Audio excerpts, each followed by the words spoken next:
An bɛ maliden bɛɛ lajɛlen fo kɔnɔla ani kɛnɛma la. Aw yɛrɛ minnu bɛ yan nɔ ka aw fo ani aw ka filɛli jɛkulu ni lamɛnni jɛkulu bɛɛ lajɛlen. K'an ka tɔndenw a ka taa n'a ye tɔnden bɛɛ lajɛlen fo. K'an ka finitigiw bɛɛ lajɛlen fo minnu bɛ kungo kɔnɔ ani minnu bɛ dugu kɔnɔ. Donc ka tasibila kɛ ka se banbatɔ bɛɛ lajɛlen ma ka dugawu kɛ banabaatɔw ye ka don kuma kɔnɔ ni o dugawu ye. AES yɛrɛ sigikan kɛra o de ye. N'an b'an kɔfilɛ dɔɔni an b'a ye président capitaine IB y'a fɔ a ka interview ba in na a ko nin y'an talen de ye ko segin kɔ tɛ yen. An yɛrɛ ka président Assimi le général Assimi n'o yɛrɛ ye alliance des états du Sahel AES ɲɛmaaya kalifalen bɛ ale min ma a y'a fɔ a ko an bɛna sira mun ta ko segin kɔ tɛ yen. Donc nin tɛ kuma kura ye nin bɛ danaya de sinsin hali bi anw ni an ka ɲɛmaaw cɛ. U ye sira mun fɔ n'an dar'u la ka tugu o kɔ yɛrɛma hɔrɔnya ani farafin ka yɛrɛma hɔrɔnya ani AES yɛrɛ ka yɛrɛma hɔrɔnya ka tubabuw sen bɔ an ka ko la ka tubabuw bolo bɔ an ka ko la ka tubabuw da bɔ an ka ko la an k'an yɛrɛ ta an k'an yɛrɛ lakana an k'an yɛrɛ ka yiriwa ni ɲɛta sabati ne AES yɛrɛ sigikan y'o ye. Donc u b'o ligne kelen de kan an b'o soutenir o b'anw jigi fa kosɛbɛ. Donc yɛlɛma kuma kura wɛrɛ ma don a la. Maintenant min ye CEDEAO ka kuma ye a bɛ mɔgɔ dabali ban. Voilà ni b'a yira toujours k'a fɔ sariya sɔsɔ a bɛ CEDEAO kɔnɔ depuis bi tɛ. Je crois que embargo min binna an kan a tɛmɛna sariya sɔsɔ de kan. Nin fana b'a jira k'a fɔ sariya sɔsɔ de bɛ yen. CEDEAO sariya de y'a jira ni maa min bɛ fɛ ka bɔ jamana ma t'a tɔgɔ ma ko ni CEDEAO sigikan yɛrɛ la ni maa min bɛ fɛ ka bɔ san 1 kalo 12 de b'i ye i y'a ŋaniya siri waati min na ka taa se kalo 12 ma n'i ma nimisa ka segin i kɔ n'aw kumana n'aw ma bɛn n'e tora i ka kan kan kalo 12 mana dafa o ye bɔlen ye. AES ma nimisa ka segin a kɔ négociation ni takasegin minnu kɛra bɛnkan ma sɔrɔ a la an m'an kumakan kan. Donc olu k'a n'a fɔ bi k'olu bɛ délai kura di an ma délai kura ɲini u fɛ mun kosɔn u bɛna délai kura di an ma o yɔrɔ de la o bɛ mɔgɔ ga i kamana la. Mais taalen ɲɛfɛ hakilina mun bɛ an na o kalo 3 kalo 6 in délai kɔnɔ an bolo jan do dalen don an ka jamana ninnu ɲɛ an k'an k'an kɔlɔsi an kana don jan min kɔnɔ. An ka faamaw y'an jigifa u y'an hakili sigi an man ka ligne ka segin kɔ tɛ yen. U k'u timinanja i n'a fɔ communiqué ambassadeur ka communiqué y'a fɔ cogo min communiqué point 7 la. Donc an bɛ continuer an bɛ kan min ka yɛlɛma cogo t'a la. Donc an m'an wasa don la an b'o foli kɛ kosɛbɛ. U kɛlen don ka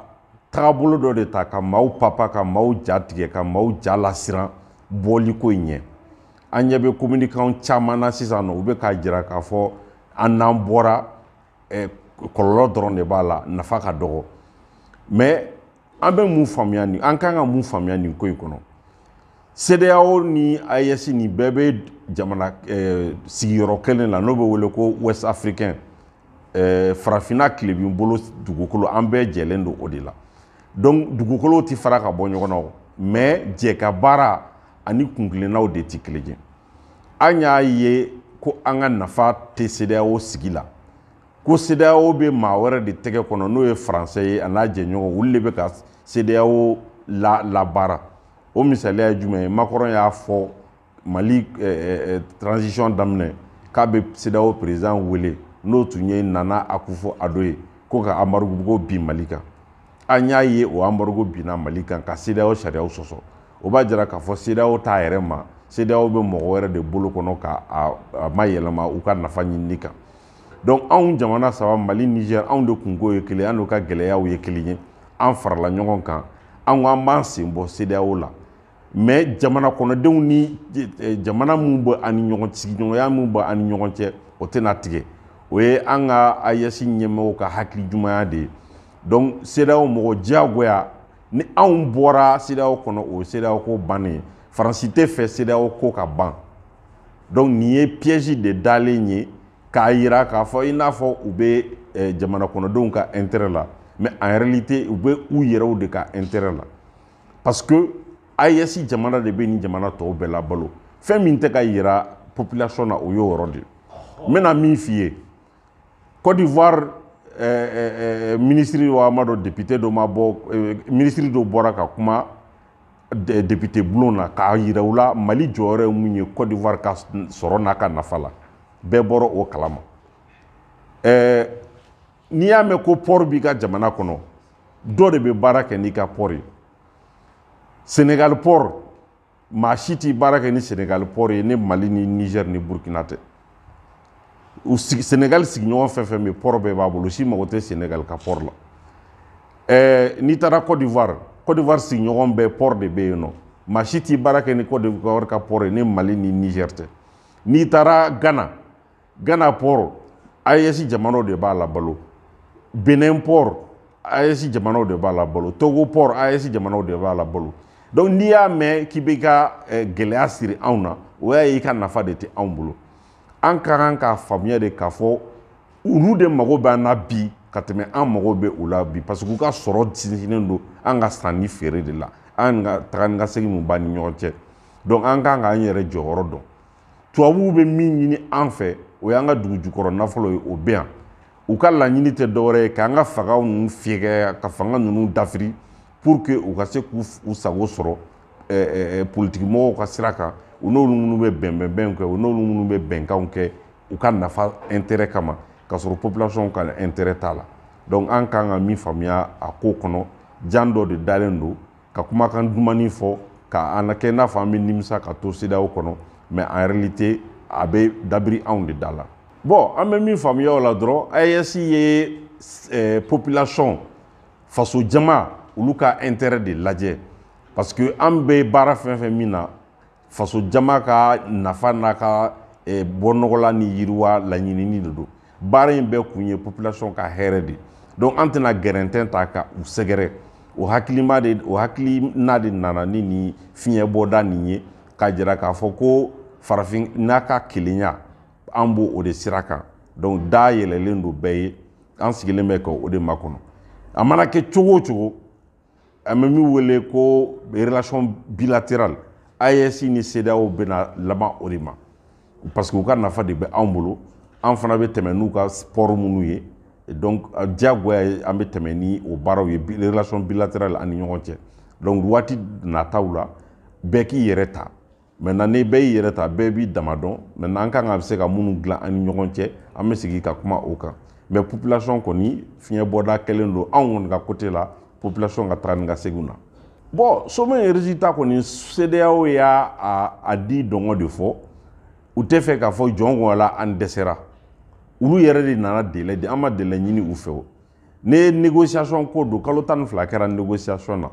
aw yɛrɛ b'a kalama Sénégal président lawulila k'o ka kumaɲɔgɔnya kɛ o fana y'a ka ciden kɛrɛnkɛrɛnnen choisi n'o ye Batili ye taa ka segin sugu bɛɛ kɛra an kɔni tora an kumakan kan kalo 12 dafara an bɔra an ɲɛsinnen don sisan AES yiriwali ni AES kolo sinsinni baaraw de ma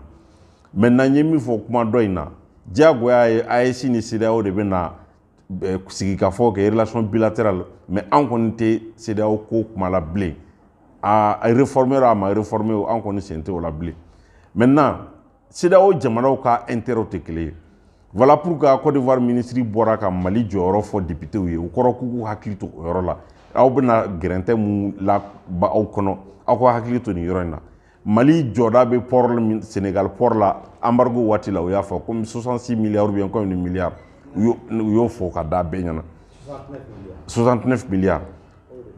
gɛlɛya in kɔnɔ déjà Togo y'i fosi k'i sen bɔ a la parce que Togo ni AES mɔgɔw bɛ jɛ ka baara la déjà parce que u y'a dɔn k'u ka nafa de b'a la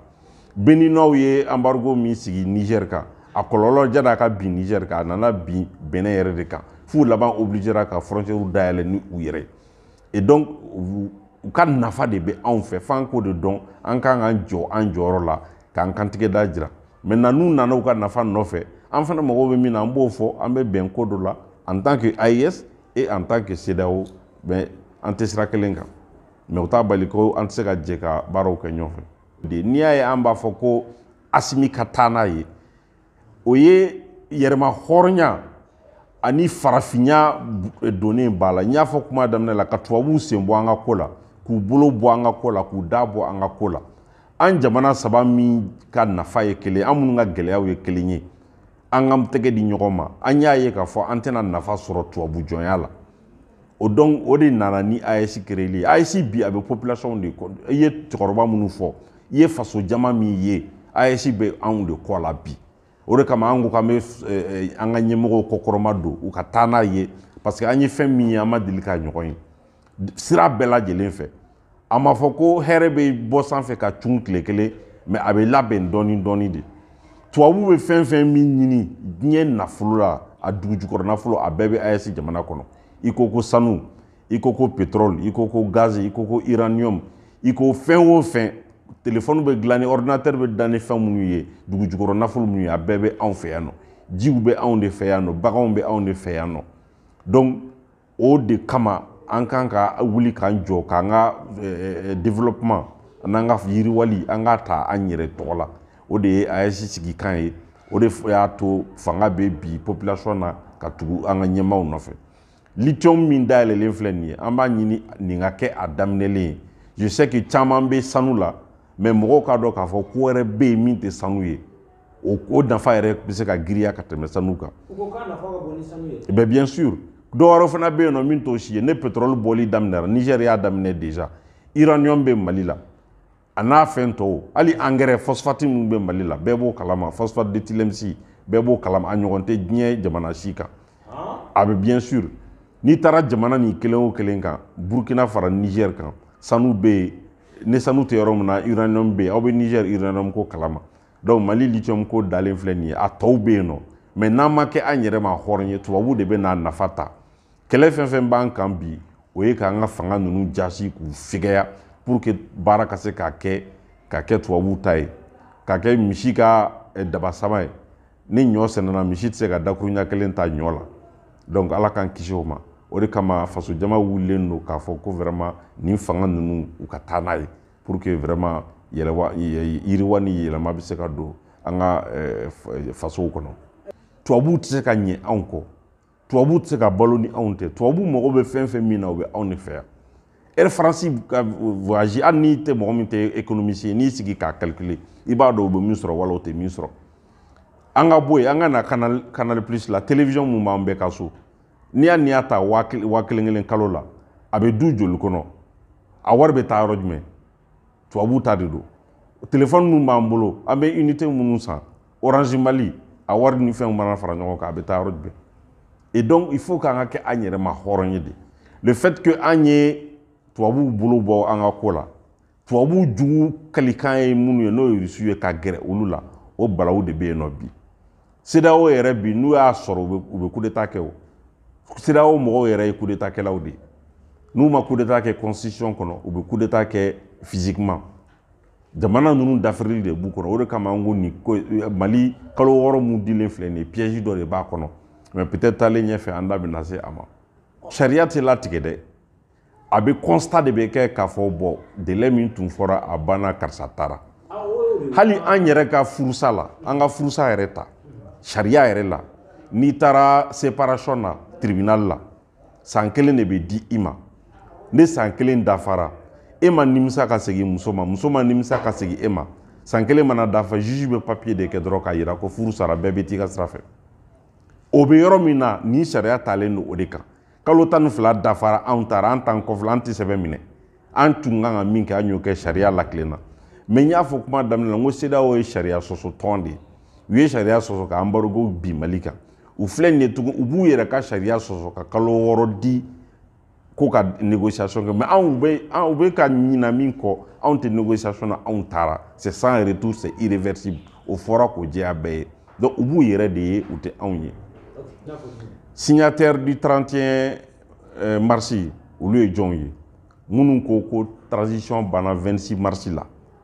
ko Turasiw ka fanga bila o de ye 31 mars mɔgɔw ye donc olu b'o ligne de kan assemblée président kɔrɔ yɛrɛ ye jɔn ye a ye Mali assemblée président kɛ mais assemblée président kɔrɔ yɛrɛ ye jɔn ye mouvement démocratique minnu ye coup d'état kɛ Musa Tarawele la donc an ka fara ɲɔgɔn kan kɔrɔ ye di parce que bɛɛ b'a dɔn Mali sariya la sɔrɔdasi tɛ se ka parti kɛ o mɔgɔ si m'a ye k'a fɔ fɔlɔ ko sɔrɔsiw ye parti kɛ Mali la. Est-ce que o t'a fɛ k'a fɔ ko u nɔfɛ mɔgɔw? U nɔfɛ mɔgɔ mais dans ce cas u kana fɔ sɔrɔsiw. U nɔfɛ mɔgɔw ye population tɛ yan. Est-ce que u bɛ se k'a fɔ population tɛ parti créé? Ne en civil dama don, il y a pas de problème.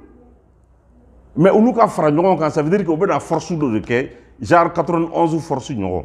Ou bien genre minnu farala ɲɔgɔn kan M5 la mouvement hétéroclite M5 5 juin olu fana ye politique mɔgɔ de olu farala ɲɔgɔn kan ko non an tɛ politique mɔgɔ an ye société civile de o fana ma taa laban fanga jaso ma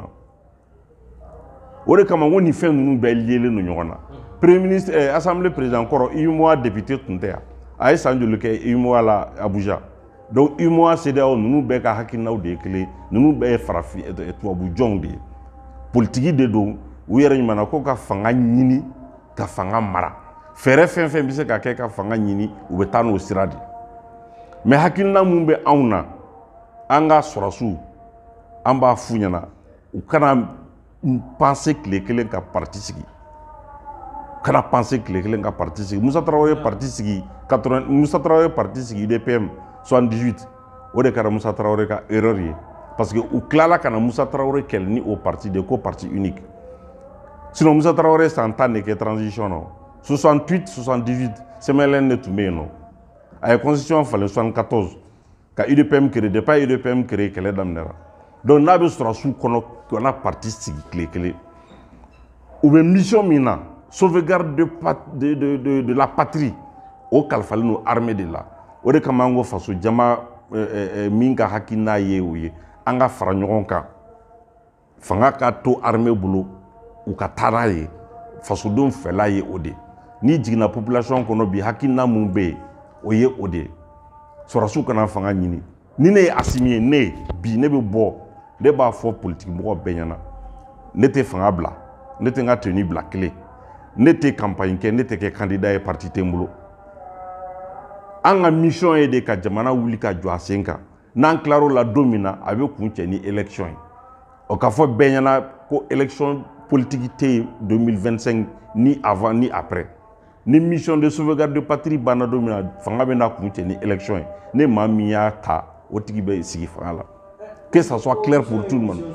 hali u ka CNSP normalement bi u kan ka CNSP de wuli ka jɔ u ye CNSP min faga CNSP kan ka la ɲɛnamaya de non le CNSP c'est le Conseil national de sauvegarde de la patrie aux missions de bɛ kalifa armée la sous l'égide du chef suprême de l'armée Assimi dominé aux missions banna avec les réformes politiques maintenant on veut sɔrɔ ka élection politique kɛ ka fanga di on ka hakilina y'o de conseil min b'an bolo o y'o de ka bada o kana miiri ka parti sigi n'a sɔrɔ a b'u kɔnɔ pourquoi ATT ma parti sigi mais ATT kɛra président ye o a fɔra ko sɔrɔsikɛ kana don politique la mais a ma fɔ ko sɔrɔsikɛ tɛ faso baara kɛ donc faso baara min tigi kalifalen b'u la o k'o kɛ fo ka s'a dan na u miiri kana jigin politique yɛrɛ la voilà mɔgɔ b'i to tenue la sɔrɔsiya kɔnɔ ka faso dɛmɛ ka faso baara kɛ donc o mission de kalifalen don la voilà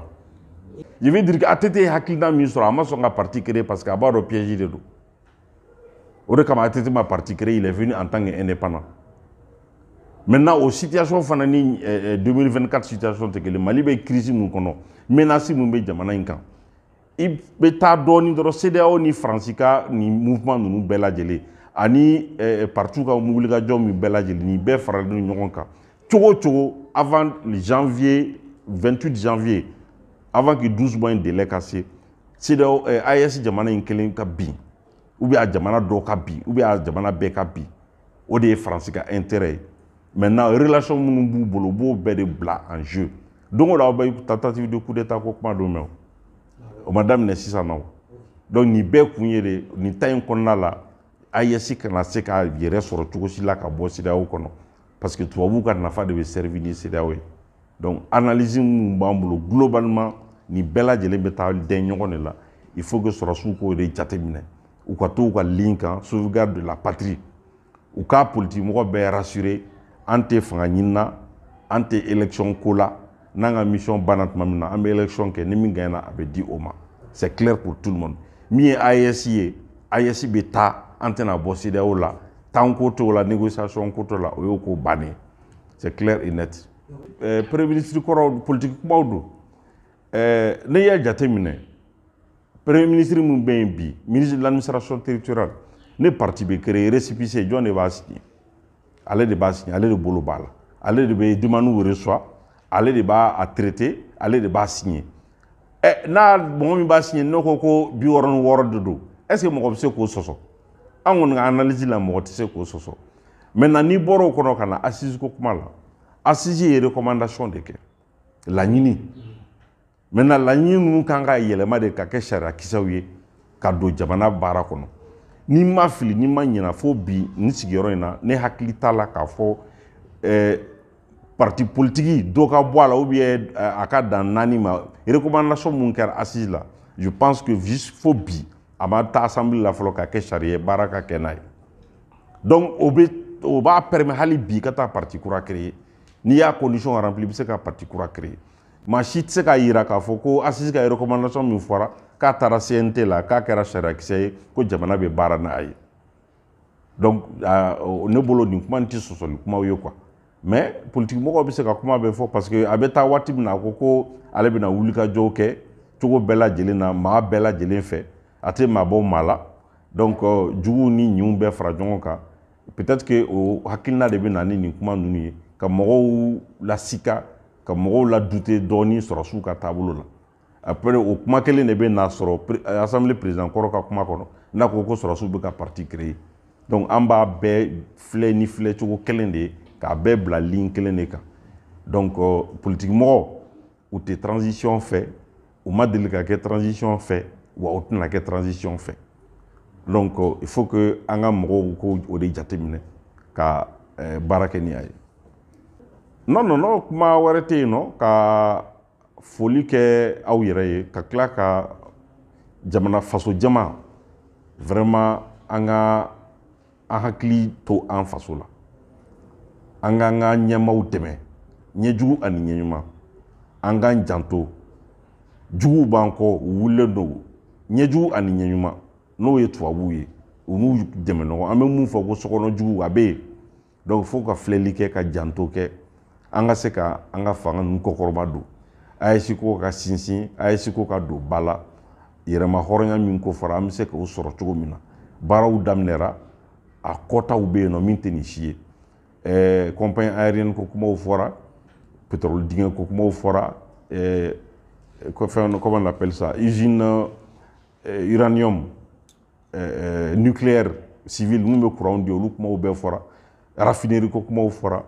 taalen ɲɛfɛ fɛn caman de bɛ yen nɔ